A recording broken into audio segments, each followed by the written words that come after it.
There's a line to a quarry at the end of Thomas's branch. It goes for some distance along the road.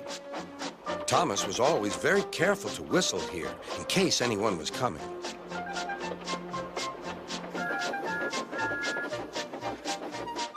Early one morning, a large policeman was sitting close to the line. Thomas liked policemen. He had been a great friend of the officer who had just retired.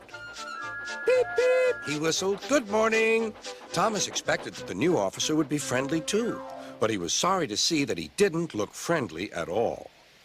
He was red in the face and very cross. Disgraceful, he spluttered. I didn't sleep a wink last night. It was so quiet, and now engines come whistling suddenly behind me. I'm sorry, sir, said Thomas. I only said good morning. The policeman pointed to Thomas. Where's your cow catcher? He asked. But I don't catch cows, sir. Don't be funny, snapped the policeman. He looked at Thomas's wheels. No side plates either. And he wrote in his notebook. Engines going on public roads must have their wheels covered and a cow catcher in front to protect people and animals from being dragged under the wheels if they stray onto the line. You haven't, so you are dangerous. Rubbish, said Thomas's driver. We've been along here hundreds of times and never had an accident. That makes it worse, the policeman answered. He wrote regular lawbreaker in his book. Thomas puffed sadly away.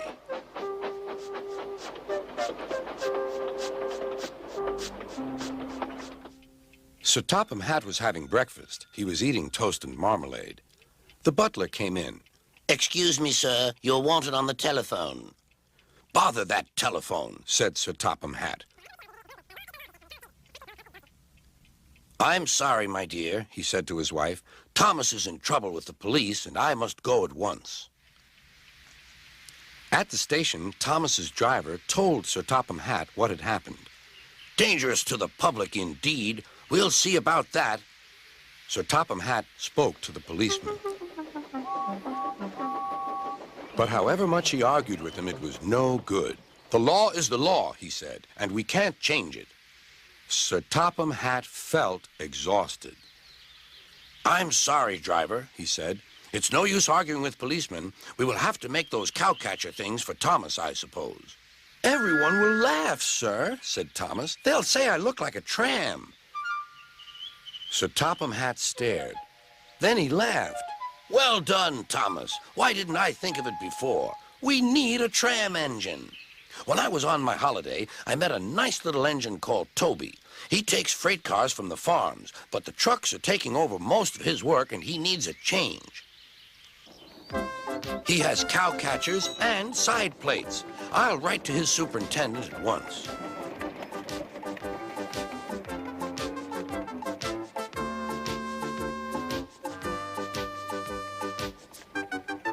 A few days later, Toby arrived. That's a good engine, said Sir Topham Hatt. I see you've brought your coach, Henrietta. You don't mind, do you, sir? Asked Toby. The station master wanted to use her as a hen house, and that would never do. No, indeed, said Sir Topham Hatt. We couldn't allow that.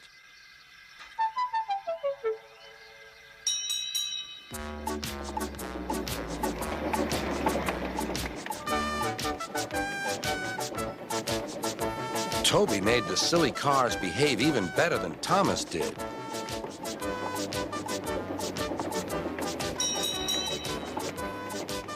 Hey, you!